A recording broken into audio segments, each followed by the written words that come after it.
Because, I mean, I'm not gonna lie, just me being here, I'm not completely changed. You see what I'm saying? I'm not completely, but I'm working on it, and I'm starting to recognize why I did all that, why I had a desire for it. You know what I mean? About half of all female Oklahoma prisoners are drug offenders. Drugs are by far the biggest reason that women get thrown into prison in this state. They're also very likely to reoffend because their crime is rooted in addiction. About 65% of women in Oklahoma prisons are in need of drug treatment. At the end of 2010, almost 3/4 of the women leaving prison had not received adequate treatment, which means they're much more likely to go back to their old ways. If I would have went to prison and just got out, I would have learned in prison how to do it better next time. Next time I go to shoplift, I would have learned how to do it better. You know, or next time, you know, in prison, you learn how to pass your UAs. You learn how to still do your drugs, and you learn how to drink bleach before you go to pee in that cup. If there's no real interaction in connection with only having discipline happen, then I believe that that's a failure. There's nothing that happens beyond getting out. You know, quite a few women get out, they get jobs, but they can't keep those jobs.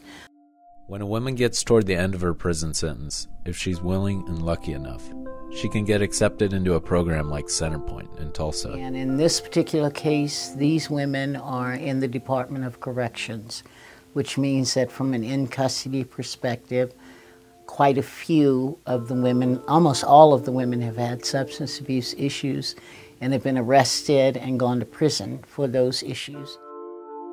One of the things I find about a lot of women here is that their concept of who they are and what they're about is a trauma that happens with, I'm doing time, you know, and I just want to get this over with, or I want the GPS, or I want probation, rather than skills and future and, you know, planning and whole change of the spirit. At Centrepoint, women live in community dorms, go through group therapy and substance abuse treatment, and begin to look for jobs and plan a life outside the system. It has, I feel like it would have saved taxpayers a lot of money. It would save my family a lot of heartache if I could have done this 20 years ago instead of coming now. I am 46 years old, and this is my 5th incarceration. I've got a 25-year history of drug abuse, and this is my first treatment center that I've had the opportunity to attend. When you're in the system, there's so many of you, and there's so many problems that you're overlooked. Unless you're out there causing a ruckus, they're not going to pay attention to you. I think setting my want aside for what I need, and I have children too that deserve support, and but more than anything, they deserve a sober mother. So I'm just trying to gain all of that. I know that this is the best, so I can make it out there, so I can rise above. You know, so this place, what this place didn't, basically, man, this didn't just show me so much. It didn't just really taught me who I am as a mother, everything, you know, and just, now I really realize that the stuff that I was out there doing, it was purposeless, you know. I didn't have to be. All of those things, if they're not remedied while a person's incarcerated, same issues, you know, when the woman gets out of prison. She also has children typically to take care of. So now she has a hurdle of, she's a convicted felon, which makes it much more difficult to find employment, and much more difficult to find employment with a livable wage.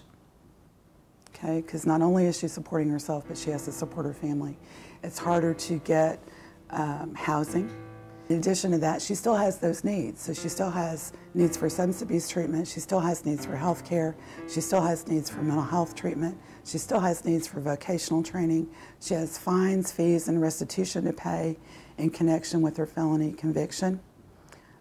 All of those things present tremendous hurdles to someone reentering the community. Centrepoint also allows women to be in contact with their families and children for weekend visits, something that has made a big difference in the path to recovery for these women. Megan Olmstead is a Centrepoint resident and the first person in Oklahoma to have her child live with her while still under DOC custody. In my addiction, I just took too many things for granted, you know. I thought I was real smooth at everything I did, and when I bonded out of jail and I didn't have anything, I didn't have a home, I didn't have my kids, I was pregnant, I lost that baby, you know, I just lost, you know. There was like, there's no point living if I didn't have my kids, so. They just decided that since I was working and, you know, I've done a complete change, that it was ready for my daughter to come live with me since this is, you know, living environment. I mean, I was in shock, I didn't know what to say. I think it's amazing. I think it's a miracle. I didn't think anything like this would happen. I feel more complete now that she's here with me, you know. When I'm done with my time, which will be in June, and I have my son back in my life, then, you know, I'll close this chapter of my life and move forward. I'm already moving forward, but I won't look back.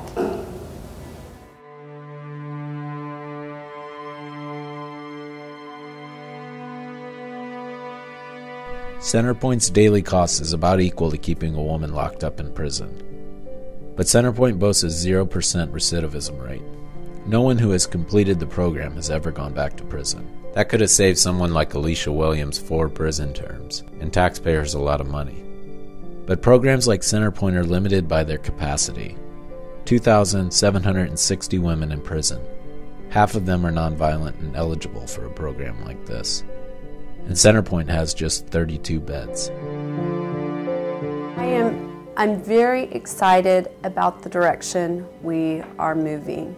I think there is a lot of traction around the issue. I think there is great interest in learning what's best in our community, what the evidence shows, what we can really do to improve the lives of women and children around the state. I think we're absolutely on the right track. You know, as you mentioned, there's a tremendous amount of interest, I think, in alternatives to incarceration.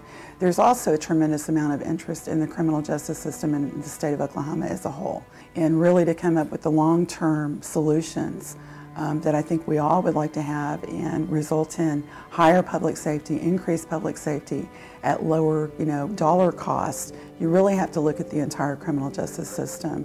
And so I really see, again, with Speaker Steele's leadership, and quite a bit of support from both houses, bipartisan support, that there's a lot of interest in looking at the entire criminal justice system as opposed to, you know, the small part that corrections plays.